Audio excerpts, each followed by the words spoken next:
还真是无限流啊！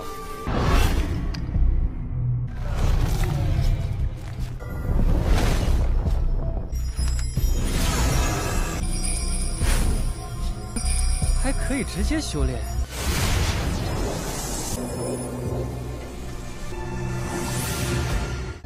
Halo guys, balik lagi bersama Mimin from Zero. Hari ini Mimin bakalan lanjutin alur cerita Donghua berjudul Ancient Lords atau Yi-Si Season episode kelima. Seperti biasa, sebelum masuk ke rekap ceritanya, buat kalian yang menonton video ini tapi belum subscribe, tolong di subscribe dulu ya guys. Dan jangan lupa nyalain lonceng biar nggak ketinggalan update terbaru dari channel From Zero. Playlist untuk Donghua ini juga udah tersedia bagi kalian-kalian yang baru aja bergabung dan belum nonton episode sebelumnya ya. Ya udah deh, gak usah berlama-lama lagi, langsung saja kita ke rekap ceritanya guys.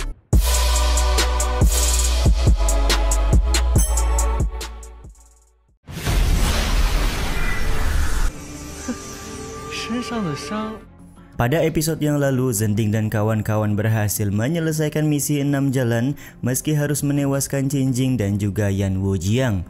Ternyata mereka berlima tidak langsung pulang melainkan dibawa ke sebuah tempat oleh penguasa 6 jalan atau Liu Dao. Sesampainya di sebuah tempat tersebut, semua luka yang mereka berlima rasakan tiba-tiba saja pulih dengan seketika tanpa menyisakan sedikit pun rasa sakit. Penguasa 6 jalan kemudian kembali berbicara, tidak peduli luka seperti apa yang diderita oleh para peserta ujian, mereka semua akan sembuh total jika berhasil menyelesaikan misi yang diberikan. Sebaliknya, jika misi tidak selesai, maka akan mendapatkan hukuman serta luka yang diderita akan semakin parah. Kini tiba saatnya mengumumkan tentang pembagian nilai pada misi kastil tersembunyi. Selain Ziwei, tidak ada di antara mereka berlima yang mendapatkan nilai menengah. Meskipun begitu, Ziwei juga tidak mencukupi untuk mendapat poin tambahan serta hadiah undian. Mendengar semua penjelasan tersebut, sontak membuat Zhending berpikir kalau penguasa 6 jalan seperti operator game saja.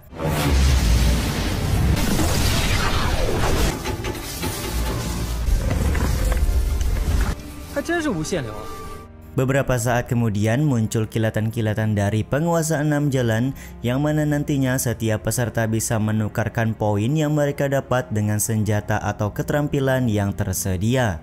Senior Zhang cukup kaget karena keterampilan yang disediakan oleh penguasa 6 jalan diambil dari setiap sekte yang ada. Bahkan ada sebuah jimat bernama jimat seberang lautan yang bisa ditukarkan dengan 300.000 poin kebaikan.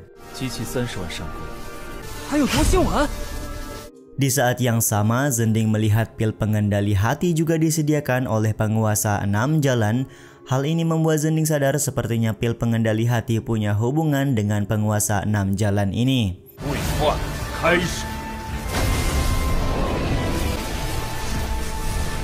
Tak lama kemudian, para peserta mendapatkan sebuah slip buku penukaran harta yang sudah disediakan. Di dalam slip buku tersebut sudah tercatat poin yang dikumpulkan dan harta apa yang mereka berlima bisa dapatkan. Penguasa 6 jalan juga memberikan sebuah keringanan di mana para peserta bisa meminjamkan poin satu sama lain untuk mendapatkan sebuah barang atau harta yang diinginkan. Bang MC Zhending sendiri kelihatan cukup bingung karena poin yang dia dapatkan sangat sulit untuk ditukarkan oleh berbagai barang yang ada karena terlalu sedikit. Di saat yang sama, Ziwei sedikit mengeluh karena poin kebaikannya kurang 20 poin untuk menukar sebuah keterampilan yang dia inginkan. Ucapan Ziwei tentu saja membuat Zhending kepikiran apakah dia harus meminjamkan poin kepada Ziwei atau tidak. Terlebih lagi jika bukan karena Ziwei, Bang MC kita ini sudah mati jatuh ke dalam jurang ketika melewati jembatan. Tapi jika Zhending meminjamkan poinnya, maka dia akan sangat kesulitan pada misi selanjutnya karena ya saat ini dia sama sekali nggak menguasai ilmu bela diri. Meskipun sempat dilema, akhirnya Zhending berinisiatif untuk meminjamkan poinnya kepada Ziwei guna mempererat hubungan pertemanan di antara mereka.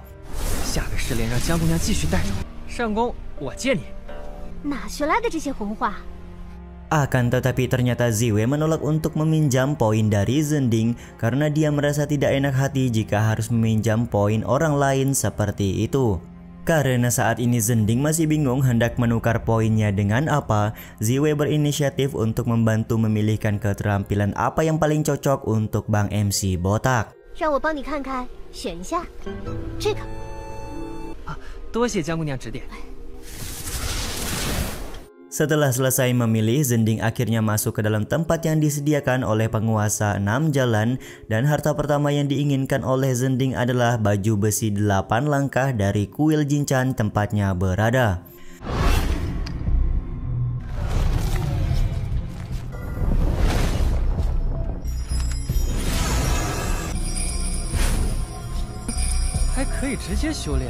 Ternyata di sini Zhending bisa memilih tingkatan kultivasi dari harta baju besi 8 langkah yang dia inginkan.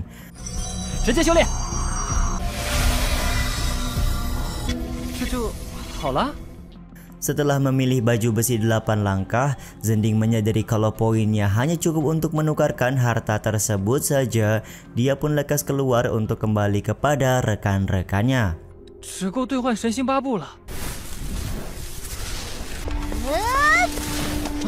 Tiba-tiba saja Ziwei melakukan serangan kepada Zhending untuk melakukan percobaan kepada keterampilan yang baru saja Bang MC Botak pilih. Yap, benar sekali, ternyata keterampilan yang diberikan oleh penguasa 6 jalan benar-benar asli atau original bawaan pabrik. Pujian juga dilontarkan oleh senior Zhang yang mana menurutnya pilihan baju besi dari kuil Jinchan adalah pilihan yang sangat tepat untuk Zhending guna mengarungi misi selanjutnya.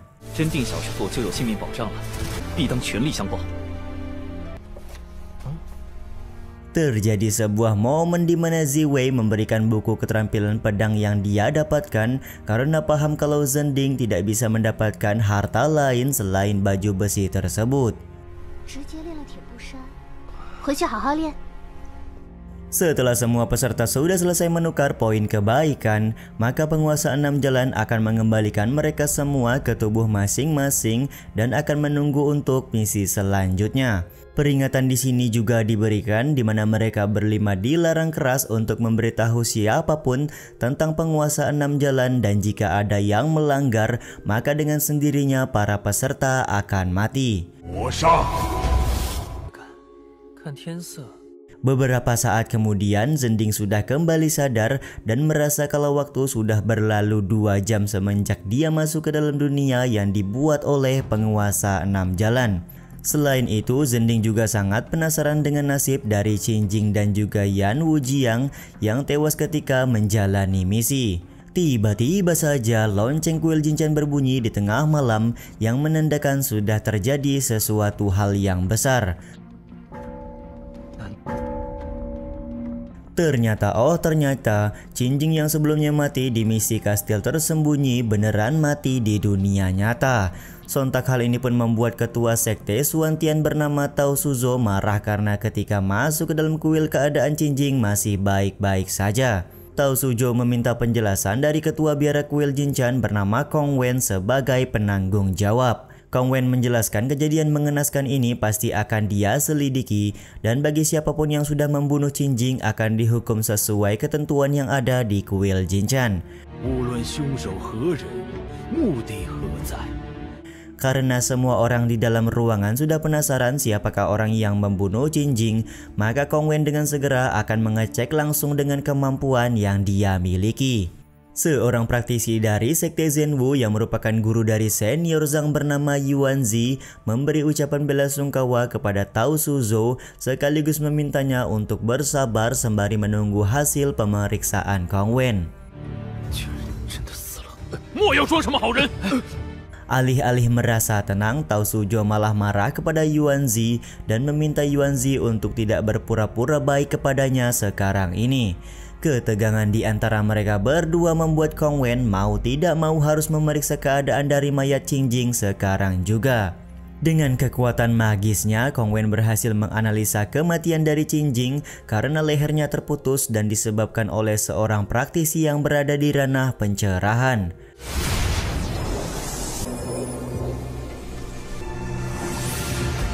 Belum selesai Kong Wen memberikan informasi, Tao Suzhou kembali marah-marah karena menurutnya yang dibutuhkan sekarang adalah siapa orang yang sudah membunuh Qin Jing dan kenapa orang tersebut bisa masuk ke dalam kuil Jinchan tanpa sepengetahuan mereka semua. Ternyata Kong Wen di sini sendiri sudah tidak bisa menemukan siapakah pelaku yang membunuh Qin Jing serta meminta maaf atas nama kuil Jinchan atas keteledoran mereka melindungi murid-murid sekte Xuantian.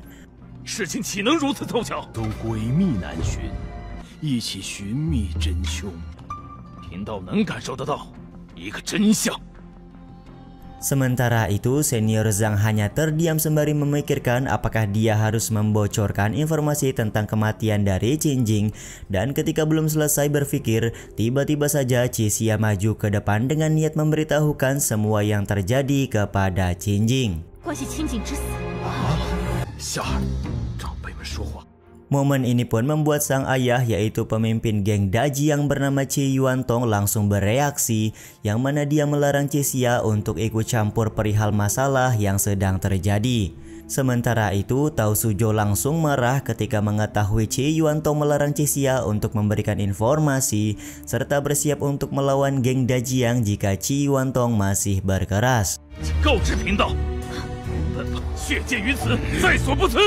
Momen ini pun pada akhirnya membuat Qi Yuantong mengizinkan Qixia untuk memberikan semua informasi yang dia ketahui perihal kematian dari Qin Jing. Momen mengerikan akhirnya terjadi di mana Qixia langsung tidak bisa bernafas ketika hendak menyebut nama Liu Dao atau penguasa 6 jalan di hadapan semua orang.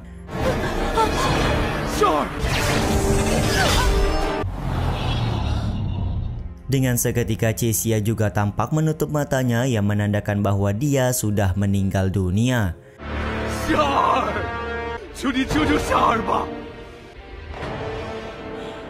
Reaksi cepat juga ditunjukkan oleh Kong Wen yang langsung mengecek apa yang sebenarnya sudah terjadi kepada Qixia. Namun sayangnya Kong Wen menganggap kalau nyawa dari gadis Dajiang ini sudah tidak bisa tertolong lagi. Melihat kejadian ini, Senior Zhang hanya bisa terdiam karena semua perkataan dari penguasa 6 jalan ternyata memang benar, di mana mereka semua dilarang untuk membocorkan informasi sedikit pun tentang apa yang sebenarnya sudah terjadi. Sementara itu, Kong Wen lekas membuat kesimpulan bahwa dia pernah melihat kejadian yang serupa atau sangat mirip dengan kejadian yang menimpa Qixia barusan. Kong Wen menjelaskan ada sebuah organisasi misterius bernama Xianji yang mempunyai sebuah pantangan di mana jika ada anggota mereka yang membocorkan informasi internal, maka akan langsung meninggal di tempat. Kong Wen mencurigai kalau di dalam tubuh Qin Jing dan juga Qixia sudah ada sebuah kutukan yang membuat nasib mereka menjadi seperti ini jika membocorkan sebuah rahasia. Momen ini pun akhirnya membuat Tao Suzhou mengajak semua sekte untuk bersama-sama menumpas penyebab kematian Qin Jing dan juga Qixia. Di satu sisi, dia juga berbelasungkawa atas kematian dari Qixia dan meminta Qi Yuantong untuk mengecek barang apa yang ada pada Qixia guna mendapatkan sebuah petunjuk. Benar saja, ternyata di sini Qi Yuantong menemukan sebuah buku keterampilan rahasia di kantung penyimpanan milik anaknya dan menyebutkan kalau geng Daji yang tidak pernah mempelajari buku seperti ini. Dia pun menyimpulkan kalau organisasi misterius bernama Xianji pasti menjadi aktor utama yang menyebabkan anaknya bisa meninggal seperti ini. Karena masalah ini cukup serius, Yuanzi meminta semua pihak untuk menjaga informasi agar tidak bocor ke masyarakat. Sementara itu, tiba-tiba saja seorang murid dari kuil Jinchan mendobrak pintu serta memberitahukan kalau Yan Wuji yang juga ditemukan sudah dalam keadaan tewas. Pemberitahuan tewasnya Yan Wuji yang ini juga sekaligus menutup episode 5 kali ini ya guys. Ya udah deh, sampai di sini dulu aja video kali ini. Mohon maaf jika masih banyak kekurangan dan kesalahan dalam penyampaian kata-kata ya. Terima kasih buat kalian yang udah nonton dan jangan lupa subscribe serta nyalain loncengnya ya guys. Mimin selaku penulis narasi, tukang voice over dan tukang edit video pamit undur diri. Salam hangat, see you in the next video. Bye bye guys, see you next week.